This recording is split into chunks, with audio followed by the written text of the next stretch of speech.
Gina, welcome to the campfire sessions. It's a little too cold outside, so I'm kind of huddled up in the tent staying warm, but I think we're gonna have a really deep and meaningful conversation today. Well, it's a joy to be here, and it's cold here on the Jersey Shore. But I'm inside with heat. You know, the one thing about this cold front that's coming through that I've found really weird this winter. I'm up in Michigan. I've been down south for a couple of weeks here and there, and that's where I'm finding the snow. Up north, where you think about it, there is no snow to be seen. Wow, it is. I know, and I heard last night that there was snow in Florida in the Panhandle, 4 inches they got. So Yeah, I like saw I saw that this morning.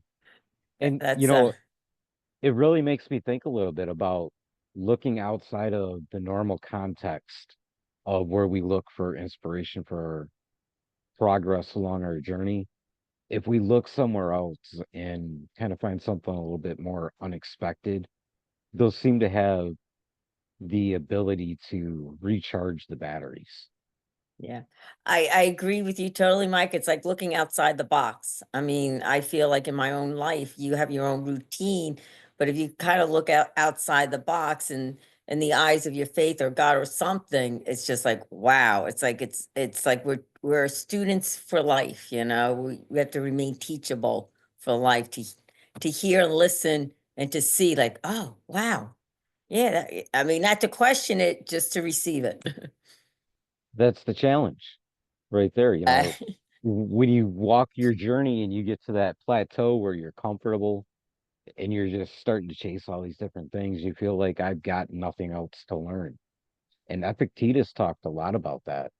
The idea that the only fool in this world is somebody that thinks they know something because you can't be taught something else. No, no, it is. It's totally true where you have to be honest, like for me, honest, open, and willing just to see things in a different way and to see things like, and all the things that I do see, it's all positive. It's all positive. It feeds me. Whatever feeds me in my soul spirit at the time, whether it's, outside, whether it be at the beach, whether it's inside, whether it's reading, it's like, aha, okay. Okay, it gives you a little strength, a little courage, or something positive in a more healthy solution, which I live today. So I agree with you totally. Well, take me back to the beginning of your journey and how you got to where you're at today. Yes, my story started. I was born and raised in Long Island, one of 8 kids. Had a great life many moons ago, they would say, but I come from a very devout family, loving, kind, and I was born with a lot of physical problems. So, throughout my life, being the seventh child, looking at my sisters, I started living with insecurity within myself. Like I didn't like myself. I compared myself to my sisters. They're beautiful, they're athletic, and look at poor me. I was, just had surgery, whatever it may be. And so I built an identity within myself at a young age without realizing I did, without my parents loved me unconditionally, but Gina didn't love herself, whether it's peer pressure, the world, or whatever it may be.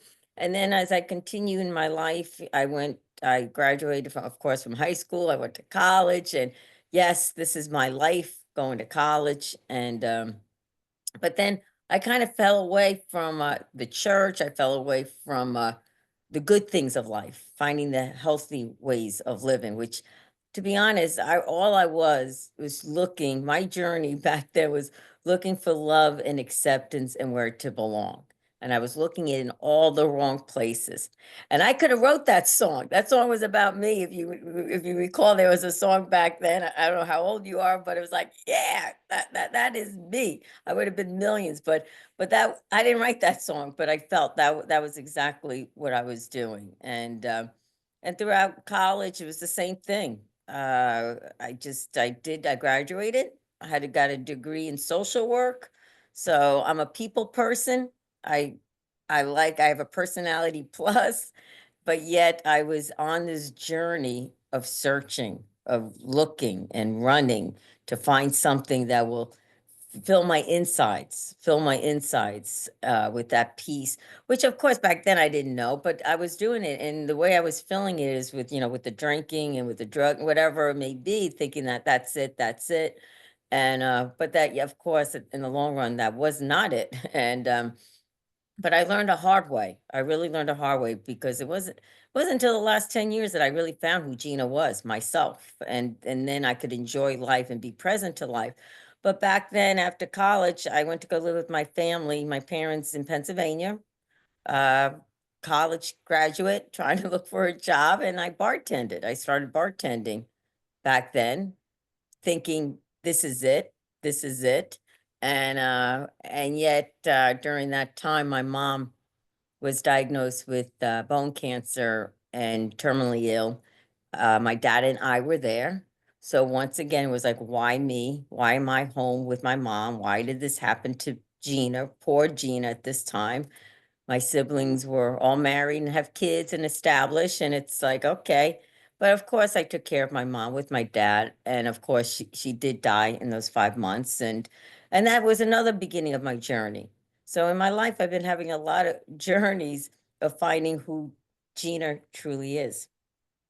And There's a lot in there that I can relate to, especially that idea of trying to mask that emptiness inside and put a mask over it, kind of just walk down the trails of life. But at the end there, you said something very interesting about how you opened different chapters of your life and you've experienced all these different things, which really I've come to discover that's what life is. And it's no different than the shape it takes when you get out on a trail and you're out hiking these different places. You go from one trail to another. You've experienced something along that trail and you've kind of written it off in the back of your mind as a memory that you'll hold on to. And in life, when you're walking the different trails of life, you experience the same thing, whether it's the good side of life or it's the difficult side of life. You've learned a lesson and it's shaped you. It's taught you what to put in the backpack for the next trail. and that is so true. And I could remember, being on those hikes, on those trails in times of my life that you kept walking to the unknown. Like where, what turn do we take? How do we find that water, whatever we were looking for, which way do we go? Because my brother-in-law is very an outdoors person. So whenever we'd visit, it was like, okay, we're traveling, we're going up up the mountain or whatever, wherever there is, and we're taking a hike. And so I'm like, okay, where are we going? And and that's in essence, that's what my life was all about inside my heart. Like I had a trail of a journey in my heart to find out what is the purpose of life? What is the meaning of life? And so as I continue with my mom's death, I ended up having a spiritual connection or a spiritual journey searching what's the meaning of life, what is death, where's mom, what is heaven, and who is God. Simple, I mean, it's like I want to know now. And but of course, I didn't find out right then and there. It was through a lot of pain and suffering, grief, tears, the loss, denial. And it's so true what you said. It's like I realized I had built up a false identity in my life with these little searchings. It wasn't the true me. It was just looking for something, and it was like a false self, a false self, whether it was false humility, whatever it wasn't me. It wasn't me because on the insides, it was broken. I was a soul sickness. It was just lonely and empty. And but of course I wouldn't tell anyone because I'm an Economopoulos. You can't tell anyone that, I'm the seventh child. I'm the cute one, the spoiled one. I'm the one that everything happens to, like because I had my mask was my smile and everybody loved it. They called me Gina Lola Brigida. How can you not love me? That's how I kept saying. But meanwhile, Gina didn't love Gina. And so as I went to searching, going back into the church, went back to my Catholic faith, I left, I stopped going to church. Did I leave my faith? Did I not believe? No. Was I angry? No. I was at that point where I didn't need God. But when mom died, okay, I want to know who this God person is that my mom's with. So it was slowly. I was a very slow griever, whatever you want to call it. In the long run, I did come back to my roots as you know, my Catholic faith. Aha, you know, it's like a St. Paul conversion. I got knocked over my bar stool. You know, now I found the meaning of life. There's God, there's Jesus, there's this. And what am I gonna do now? You know, I went from bartending to I joined the convent. That's my goal. That was my goal. I became a Catholic nun. Yes, this is it. This is my crusades. This is where I'm going to find the meaning of life. And as you can see, I'm not a nun anymore, so that didn't you know, that was I was, you know, a nun for 12 years in the South Bronx. We didn't really see that many mountains. You know, my trails were trudging the roads of the projects of the South Bronx, you know, helping the poor, serving the poor. I was Franciscan and living a very simple life. And I remember, of course, you know, coming from Long Island and yes, being in from the outdoors, you know, some of my life, experiencing the outdoors, we would bring these Bronx kids, you know, from the Bronx of New York to like Westchester, which is like the suburbs, and they're like, "Oh my God, sister, there are trees," you know, like seeing that outside, it's like, wow. And I remember taking a couple of them on a retreat in Maryland, and we were, like, on this house, and it was a long road with woods, and they're like, I mean, and here in the city, they're so tough, but when you get them in the wilderness, they're hanging on to me, they're like and yeah, I'm a short sister, I'm not a tall you know, they're like, "Sister, oh my god, is there wolves out here, bears?" And I'm like, "We're in Maryland, come on."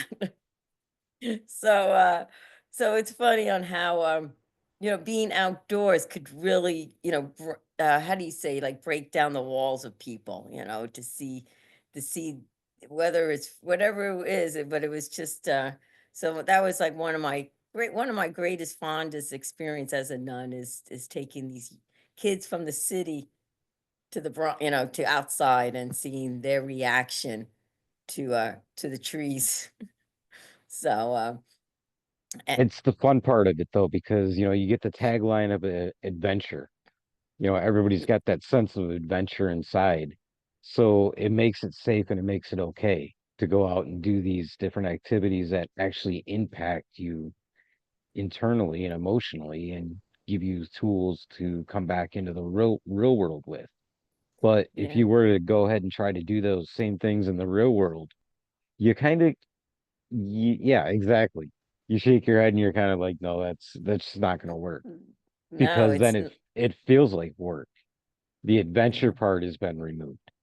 And yeah, that's one of the funnest things about what I do is getting somebody out there and actually going through the adversities of the trail and putting that tagline underneath there that when you meet the adversities in life, you just prove to yourself you can overcome the adversities out here so you can do it back in the concrete world. amen. It is so true. And it really, you know, it's that like, you know, thinking back now and when you see these kids because they came from dysfunctional families. I mean, we're talking about the poorest of the poor. We're talking like thugs and gangs that I tried to help and reach out and say there's more life outside this area.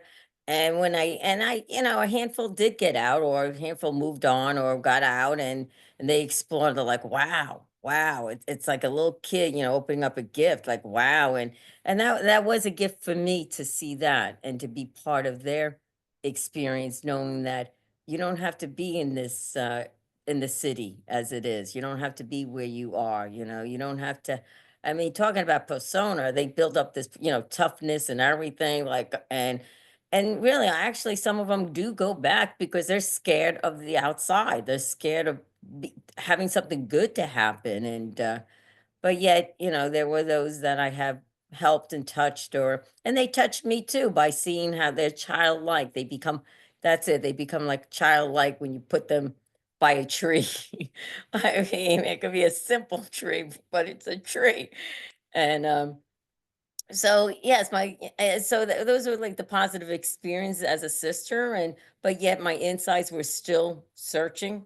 As I said, I'm not a nun today. I've been out for I guess over 15 years now, and but during that time, I experienced a lot of trials and tribulations, a lot of rocky mountains or rocks or whatever you want to call it as you're traveling in the, as you're going up a cliff, you have to go over this and obstacles and they could be sharp and painful and interior. That's what I experienced as a sister. I experienced, and I remember so clear that it was so dark in my heart and my side that somebody had given me a postcard, and it was a postcard of woods and trees, and there was a path, and on one side of the path was dark, but there was light around the corner.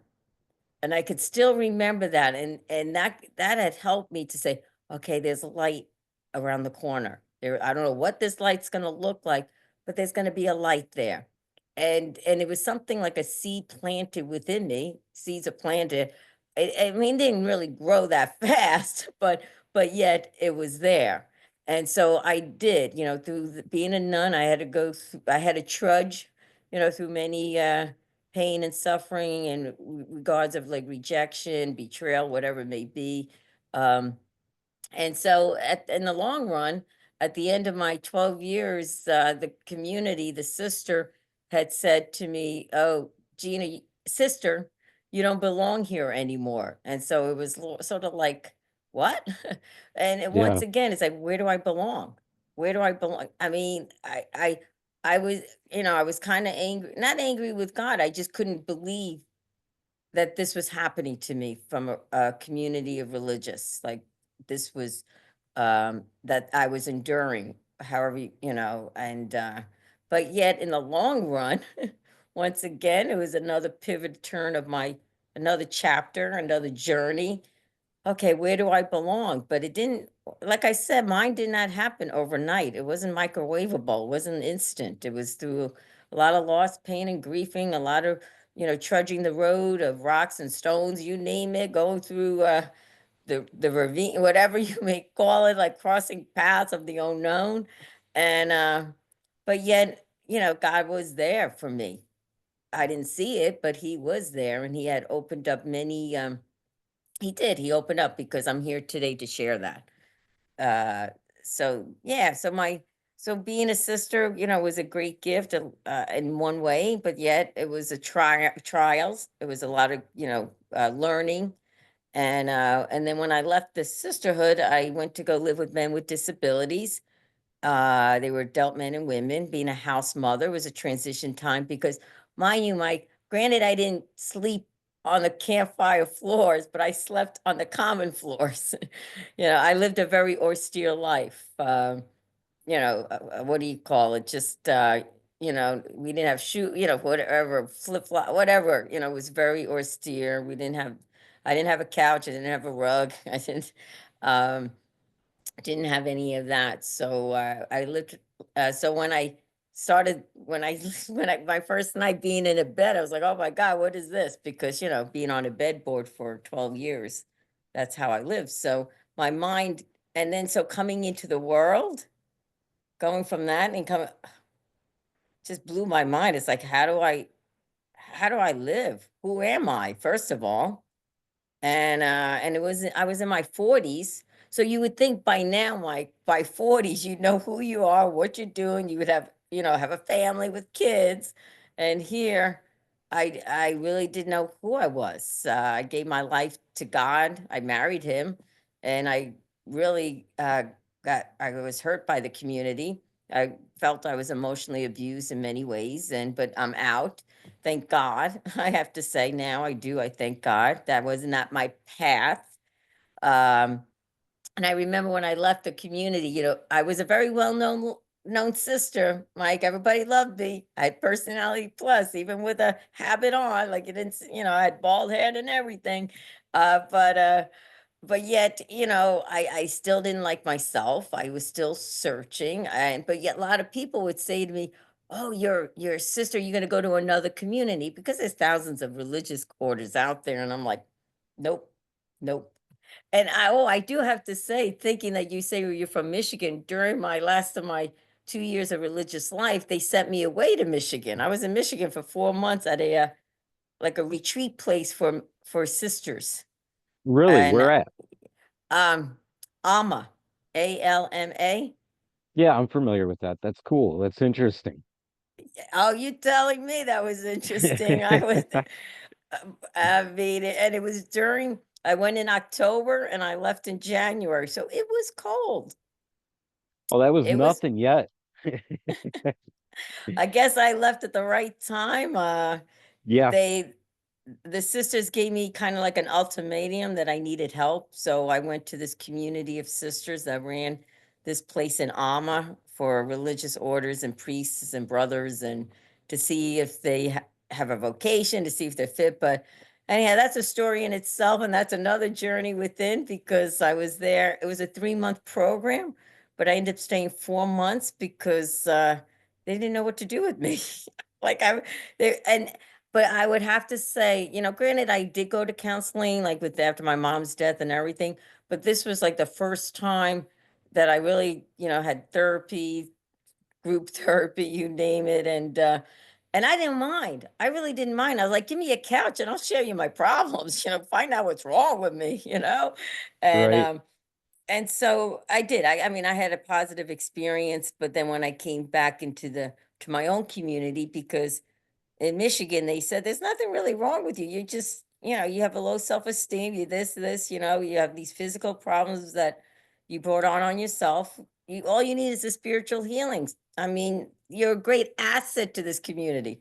Okay, I go back, but no, they didn't think I was an asset. They more thought I felt like I was a threat. So I'm gonna, fast forward that I got out of the community and I lived, as I said, with men with disabilities, and then once again, it's another chapter in my life, another journey. And then this was in New Jersey, where I went from the Bronx to Jersey. And after being there for 2 years, I was kind of tired of searching. I was just tired. I was just tired of serving. And Right. uh and and so that's when I came to the Jersey Shore, the beach, and I love the beach because that to me that's where heaven and earth meets.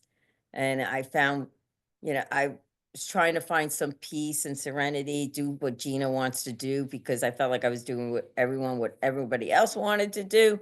And then I had to get a job, so I went back to bartending. So that, like, my journey of path was bartending, nunnery, and bartending. I mean, what more could what more could anyone ask for? They're all steps along the road, though. You got to Yeah, learn something from everything, from every environment that you find yourself in, and being able yeah. to piece it all together. That's how you define that definition internally of who you are. You build that self-love, that character, that self-confidence, and all those other traits that nobody else can take away from you. So right, Mike. And of course, when you're in the midst of it, you don't see it.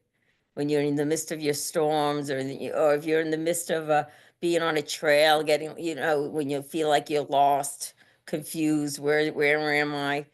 And at the moment you don't see it. I mean, I did not see it. And yes, in hindsight, I was like, aha, there's the sun. There you see it. There I see it. And this is the reason. And every step of the way, not only to be reconciled, because there was a lot of hurt and pain and unforgiveness, I had to go back once again, just within, to say, okay, that it is what it was, or I forgive, or something like that, so that my path could grow. There be like throw out the rocks, throw out the thorns, whatever it may be, to be reconciled. And that's what I've experienced, of course, today and in the last several years. But during that time, I don't. During that time, it was like, poor me, why me? But now here I am bartending.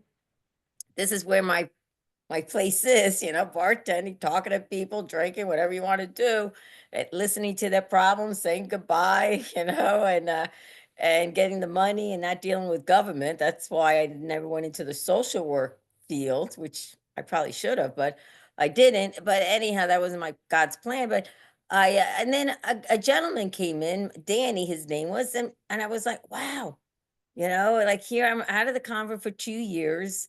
I kind of resigned to the fact I'm not going back to religious life, that it would be nice to find a man, to find a guy, be a companion on this life, on this road to happy destiny.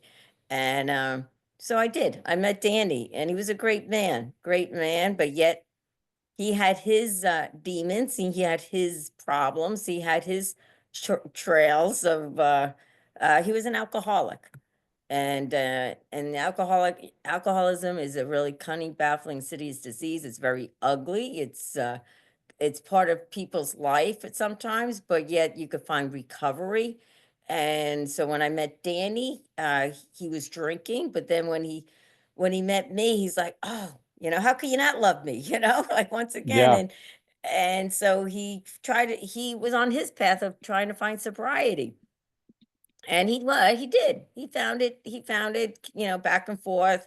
Great man, simply sick, and here. And then once again, I'm on my another journey. How do I stop an alcoholic to drink? How can I do that? So I'm like that. I mean, because to be honest, to me, alcoholics were someone with a paper bag under the bridge. Yeah, I had to learn a lot, and which I did. I went to a 12-step program called Al-Anon, and I was like, okay, but like, how can I get Danny to stop? How can I, not thinking of myself, not thinking anything, and of course, in the long run, I couldn't get Danny to stop. You can't get an alcoholic to stop. You didn't cause it, you can't cure it, and you can't control it. And I've learned the hard way we could have compassion, because in the long run, Danny did find sobriety out in Arizona, and he came back for his truck, and he went cross country back. This is in 2012 in the summer, and his journey was that he ended up getting into a tragic car accident with his mom. His mom died. He burned up. And so I was like, when I got that phone call, which, it's like 360 degrees when you lose someone in a tragic way. And when I thought I was going to lose Danny, then I was like, okay, God, why me? Why? Well, like here I was doing well, and all of a sudden a wrench comes in, and it's like back to poor me. Look at me, can't handle this. I didn't, I couldn't handle it. I was so upset. And but then yet, Danny survived from this accident, and we ended up uprooting and staying in Indiana, where he found sobriety, and of course he found healing. He was burnt half of his body, so we surrounded with good people. But as we know or may not know, what does an alcoholic do when we're in pain? Is we drink. I mean, that's the reason, we drink to get away from our pain, our feelings, our, whatever it is. And he was filled with pain, because not only physically, but spiritually, and even seeing his mom burn up and die, and guilt, that he picked up a drink. And so I was like, "Oh my God, well, how can this be?" And then in the long run, we kind of separated, but I was still rooting him on. We got engaged, but then he ended up dying from the disease a month before our wedding day. And this was all in Indiana. This was in the corn country. Like, it was like, okay, why? And I would have to say that was the tip of my mountain, not even the mountain, the tip of the bottom of the mountain, where I was flatlined. I wasn't even broken. I was shattered. And I was like, and I hate at this point, at this time, I truly hated God. I was tired. I don't know if maybe you have experienced, like, when you're going up a mountain, you get tired and you sit down and you go, maybe you don't, Oh, of because you're probably course. fit for it. But at this, you know what I'm saying? Like everything I could identify, climbing up a mountain, and there was I kept pushing forward, like through my mom's grief, through the sisters, through the reject, through everything, now through, and then through Danny's. That's it. I'm done. There's no mountain for me. I don't want to see nothing. And so I plunged into a really dark spot space in my life, and I really thought that was it. I was like, okay, just carry me, whoever, whatever, put me in a corner and I'll be fine. That's how I felt. And so I came. And then, ironically, talking about how nature and outdoors, according to with your podcast, that after my Danny died, I did go to my I was telling you, my brother-in-law is a big outdoor person. They live upstate New York on a lake with like surrounded like cross streets, a mountain and everything. So I decided to go there, but just for I had a wedding, but anyhow, I stayed there, and that's where I really experienced the healing of being outdoors. And so when I was out there, somebody said to me, "Why don't you just write and journal it out?" So I did. I wrote all my pain and out regards of Danny and his death, and then of course of all through then also and stuff from the sisters from my whole life, a lot of pain, a lot of pain, a lot of pain, and I put that aside, and that's where I've always have great memories being around the campfire because we always had a campfire night. There was no, they didn't have any TV or anything like that. They were like I said, true outdoors person. They love sleeping outside, and that's where I enjoy the stories and everything, the campfires, but like just listening to other people sharing their experience, not that I got it right then and there, but it was like, okay, it truly it did help me. Cuca Lake out there had helped me a lot in healing without realizing it. And so I'll continue to fast forward that after I decided to come back to the Jersey Shore, I was flatlined, even though I found a little piece of Cuca Lake because you're outdoors and everything that no more for me, Jersey Shore. And then I came into, then when I was here, once again searching. I was like doing the searching for still meaning. Sir, I don't know what I was searching. You know what I was searching? Why did Danny die and these people are sober? That's it. I was like, I don't understand this. How could this happen to me and to him? And because his story was tragic. And so went into the rooms of AA. My first meeting was open speaker. All I did was cry, cry, cry. And then I talked to a gentleman afterwards, and he knew Danny. He's like, "Oh my God, you," yeah. And he invited me to go to these meetings. It's a closed discussion meeting, and I said, "I'm not an alcoholic. That's far from my journey. I am not." And but then, sure enough, I came in. When I went into the rooms of AA, I came to realize that I'm an alcoholic.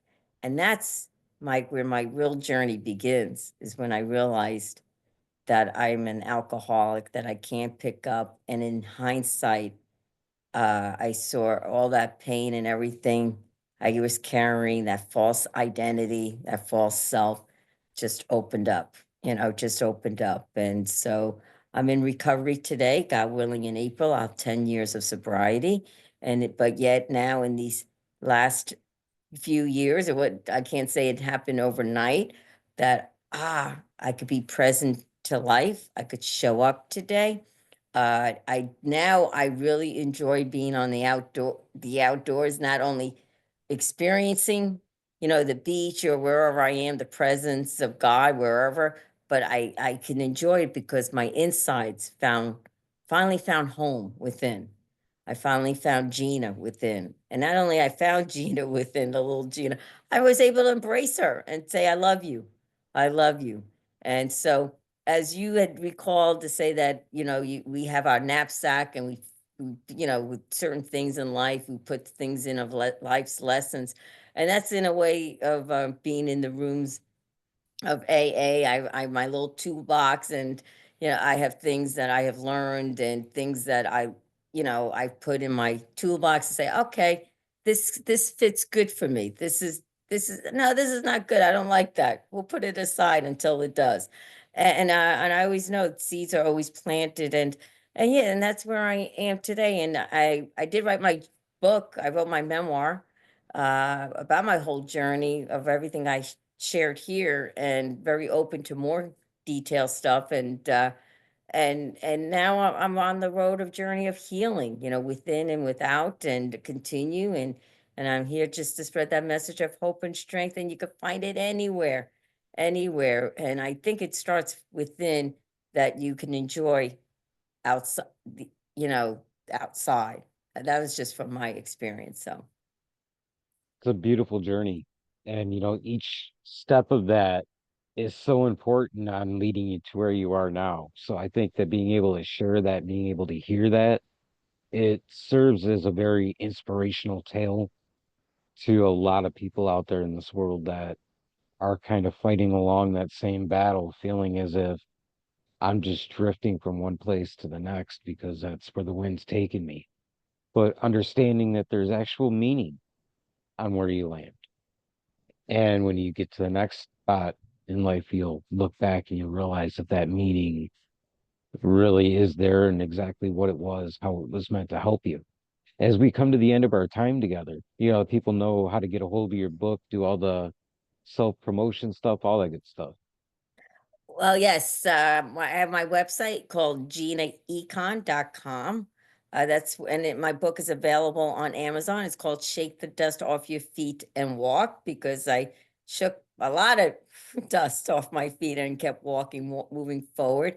And if you feel free to contact me at Gina at ginaecon.com if anyone has any questions, personal prayers, anything on journey. I'm always here to be open to helping others in any way I can. And I'm also here to say, Mike, that I'm not here to take away anyone's pain or their own journey, because they have their story to be told. But I just want to share that they're not alone, do not give up, and that I am here, or we're all here to help each other out on this journey. Because like you said, every step, every pain, every suffering, everything I've learned is who I am today, and I'm forever grateful for that. So And I think that's a beautiful message. I wish you a lot of luck down the road. I don't believe in goodbyes. So until we meet again, whether it's this life or the next, I wish you a safe and prosperous journey. Thank you for your time today. thanks, Mike.